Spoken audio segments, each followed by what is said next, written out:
Back in 1988, when Bill Snyder was first hired K-State's football coach, he brought with him awesomeness and 16 Wildcat Commandments. Here are just a few. Enthusiasm and leadership is a quality that isn't necessary, but is that little something extra that makes any situation that much better. I feel that I can lead with enthusiasm mainly because I know what I don't like to see in a leader. There have been many times in my experience where I'm a part of a group with an unenthusiastic leader, which in turn makes me unenthusiastic as well. It is easy to tell almost immediately when a group is being led by someone with a good attitude.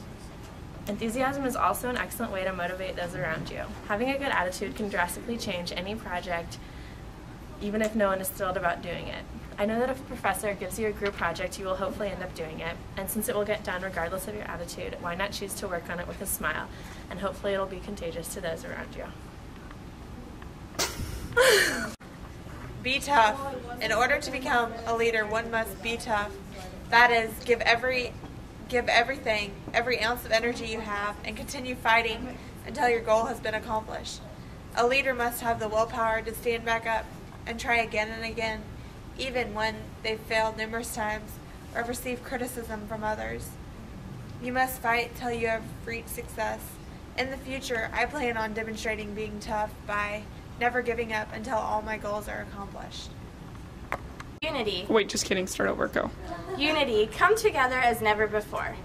During this semester, we all worked in our small groups to achieve common goals, whether it was cats for cans, raking leaves, or working on this project. We had to come together as one to achieve the overall goal. Unity is an important skill that we all have learned this semester that we can carry over into the workforce or our personal lives.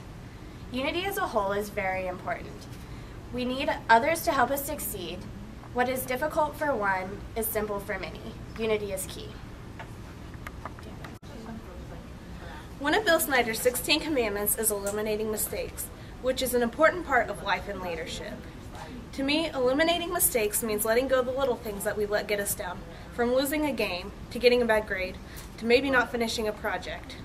We had to apply this during our small group when we didn't quite do as well on our cats for cans as we thought we did. Sometimes you just have to learn from what happened and move on. You don't want to beat yourself down when it's not necessary. Not only is this something you can use in everyday life and leadership, but you can also apply it to the future when it comes to careers and groups you might be in. If you have a bad day at the workplace, you can let it bother you or you can not. You should shake it off and put your best foot forward. That was it. Never give up. As a leader, I think that it's important to show others to never give up. I feel that one should never give in and continue to fight with the understanding that you still have a chance, whether it's in the class or on the field or in life.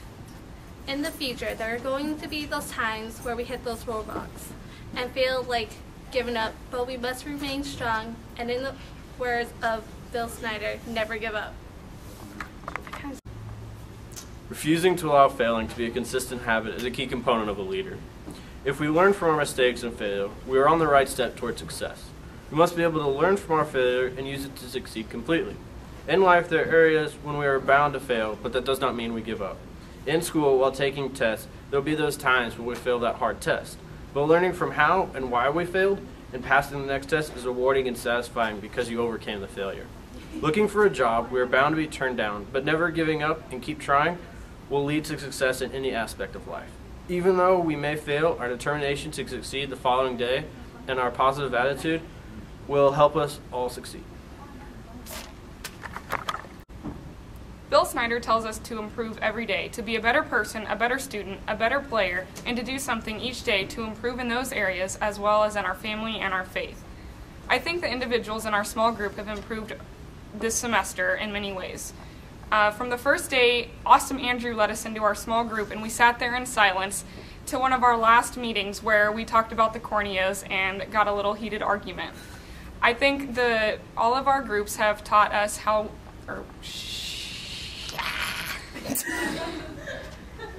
Keep going. I didn't get to my grapes. Keep going. Keep going. Okay. What? I see leaders who you can cut. You can cut the As a leader, we can improve every day to be a better person, a better student, a better player, and we can do something each day to improve in those areas as well as in our family and our faith. I've seen the individuals in our small group improve over the weeks. From the first day Andrew let us into our room and we sat in silence to one of our last small groups where we had a pretty heated argument about corneas. I see leaders who demonstrate deep motivation through a desire to improve every day. Anyone can improve as a leader, a coworker, or a friend every day. Wisdom doesn't automatically come with age. Nothing does except for wrinkles. It's true, some wines improve with age, but only if the grapes are good in the beginning. We're all like the grapes. We improve every day, and eventually, like Andrew, we will become a wine. I think that with experience and time, we can improve every day. Unselfishness. Many things require you to be unselfish. Nowadays, it's not a very easy task to do. I know, myself included, that I've not only thought about others before I thought about myself. But this class has showed me that being unselfish helps out so many ways. Such as when our small group went out to go in the community, we had to sacrifice time that worked for everybody, not just for ourselves, but to go out and rake leaves for the community. Also being unselfish helps you as a person. It not only helps you feel better, but it also helps you with your family. Family realizes that you're unselfish, they're more likely to do for you too. And people start to notice that you being unselfish actually does help you out, because when people notice you're unselfish, they tend to help you out more. And like jobs is a very good thing, because companies realize that you're being unselfish and you have helped out times that's been hard for you, not only for them, and they tend to help you out very much more. Like other people see that, and they do notice, but you might not think so, but they do notice. The little things do count for you. And what I plan to do with unselfishness is when I graduate with school or in the next couple of years, I plan to be part of a charity to help spend my time with the NAACP. I hope to be part of there and be on their board.